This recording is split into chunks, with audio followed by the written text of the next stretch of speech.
Okay, so you know what I'm going to ask you? Everyone probably asks you still in every interview about the name change. Now, everywhere I read, it took a large financial toll on you guys, but what sort of toll did it take emotionally?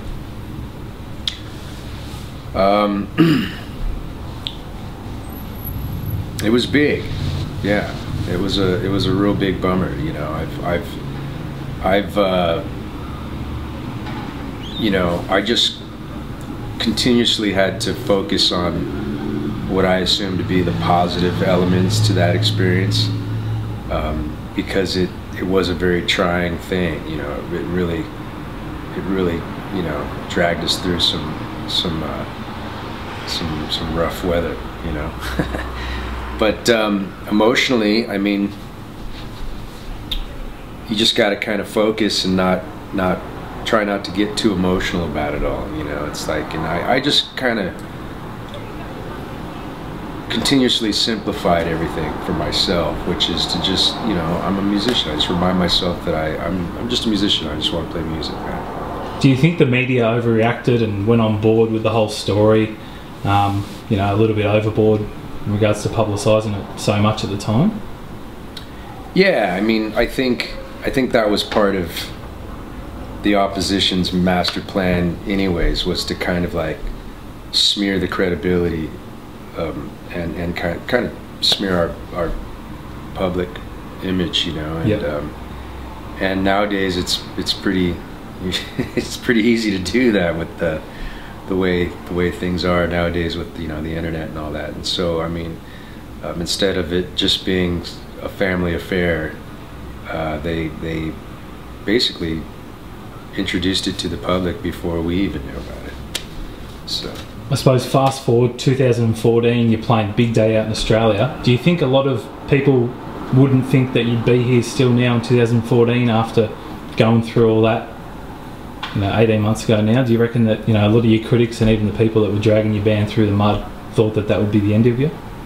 Oh yeah, you know, I mean, on any adventure you're always going to have people who doubt the ability, and you're going to have people who believe in it.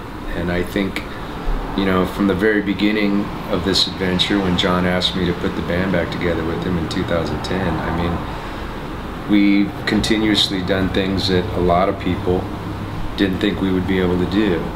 And for me, that was part of the excitement, because, you know, I like a good challenge, and I knew going in with the utmost confidence that we were gonna prevail. And here we are, and we're rocking harder than we ever have, and you know, the record's fantastic, and yeah. So would you say it's the biggest challenge you've had in your career as a musician so far? It's a pretty big one.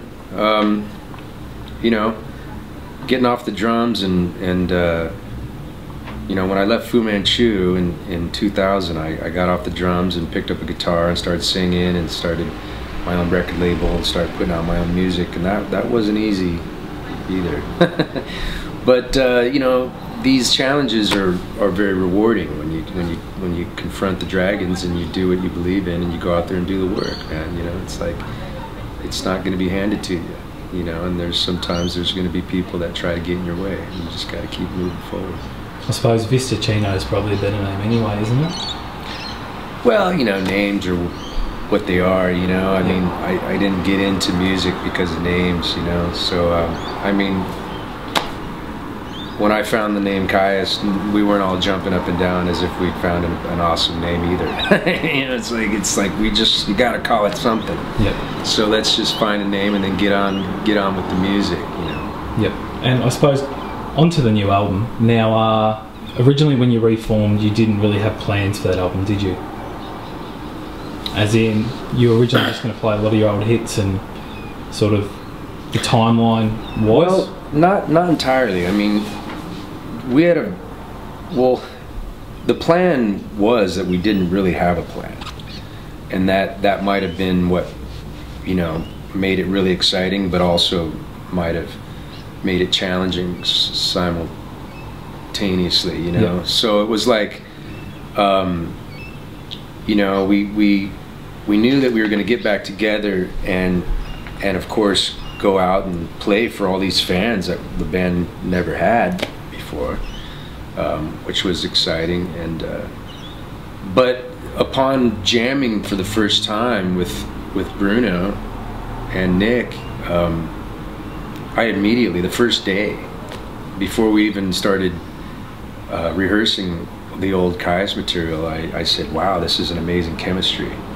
You know, I've played enough music in my life to know when musicians get together, there's a natural chemistry there. And Nick, Bruno, and I had a fantastic chemistry. And I mentioned that day, hey man, I think we should really pursue creating fresh music.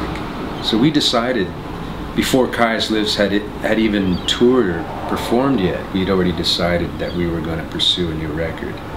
And so you wrote with Bruno? Yeah. How was the writing process with him? Did it take a while to sort of find that happy middle ground between both of you, or? It didn't happen overnight, but it was exciting because, like I said, we knew we wanted to pursue new material from day one. So as we were rehearsing and jamming and then ultimately touring and performing, we'd already been, you know, bouncing fresh ideas off one another at sound checks and stuff, verbally conceptualizing directions. And so when it came time for the creative process, we'd already put in many hours into what would have been our development as a writing partnership. Yeah. So we just got in there and we were able to execute. For 2014, do you have any, past the big day out, are there any more commitments for the band, or is this sort of the end of the touring cycle for you? I think this is going to be it. I think this is going to be it, yeah. And you're still undecided for the rest of 2014? Or you can't really say too much? I don't know, man. You know, we've been hitting it hard since, you know, since we started this back in 2010. I mean, it's been going non-stop, and we feel really accomplished and we feel really good where we're at. And I don't know, I think we're all a little, even though we're excited and super, you know, super stoked on where we're at as a unit. Yeah, I know. I mean, it'd be nice to get home and hang out with the family. Awesome. Well, thanks for speaking to AMH TV today. Yeah, man.